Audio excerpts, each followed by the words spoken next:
Hello and welcome. In this lecture, we will talk about what is virtualization, and this will help you understand what is cloud computing and also what are containers, what is Docker. So let's see. One computer does job of multiple computers. No, I'm not talking about multitasking. I am talking about multi-OS. One computer can run multiple OS at the same time parallelly. Now, before virtualization came, that was not the case.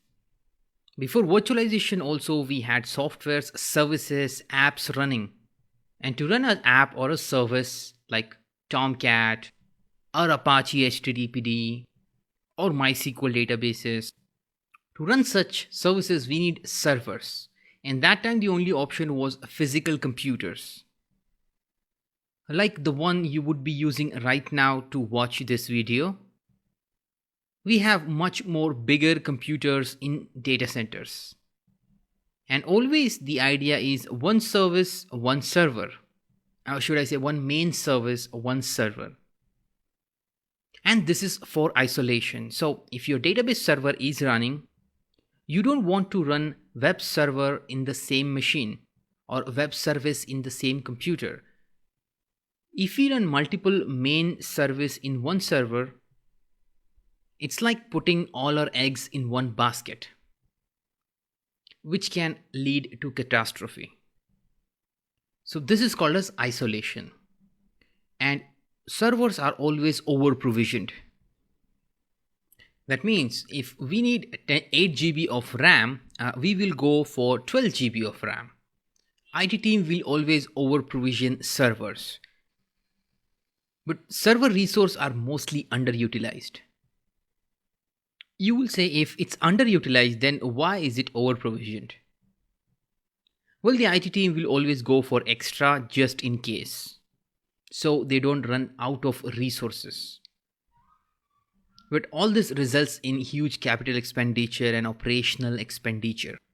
I'm talking about physical servers over here. We have to procure it, stack it, rack it, install operating system, and maintain it.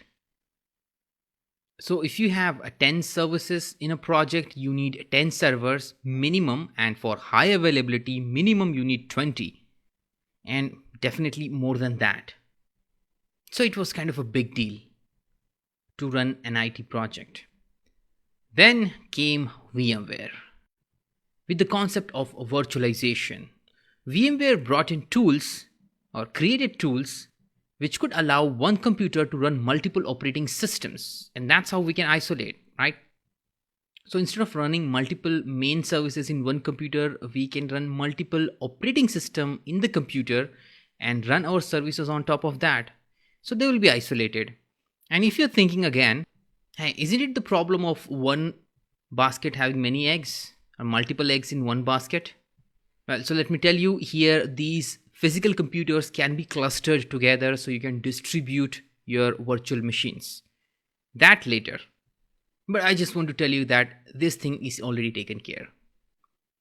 So virtualization partitions your physical resource into virtual resource. So to set up and run an operating system, you need a physical computer. With virtualization, you can create a virtual computer in the physical machine, and you can create multiple virtual computers in a physical machine.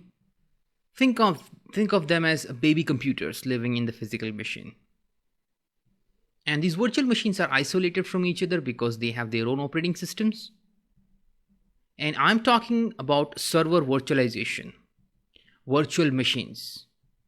But there's other kind of virtualization as well. You have network virtualization, storage virtualization. So that is how it may look. You have the hardware, the computer, physical computer. On top of that, you will have a tool called a hypervisor, a software. And on that, you can create virtual machines, each virtual machine having its own operating system. And you can run your main service, your application in this OS.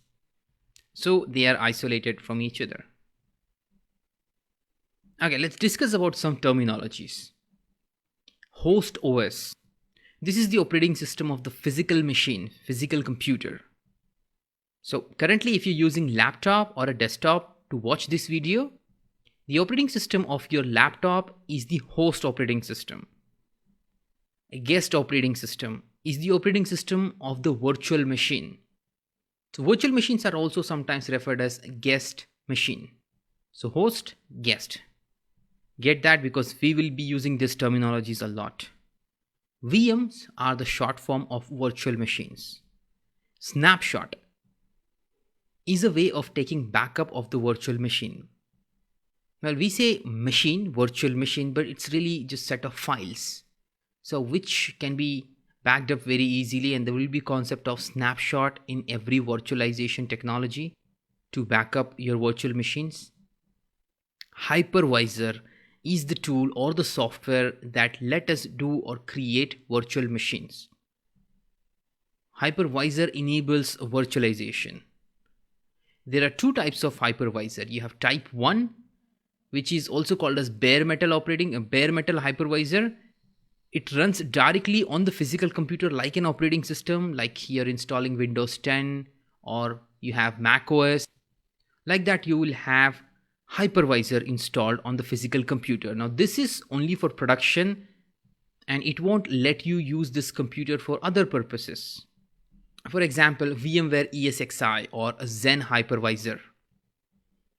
The other type of hypervisor, type 2, which we will be using in this course, it runs as a software which you can install on any computer. This is just for learning and testing purpose because obviously you're not going to run production machines on your laptop.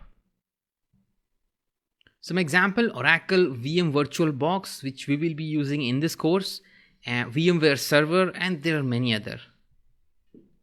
So that first diagram is the type 1 hypervisor.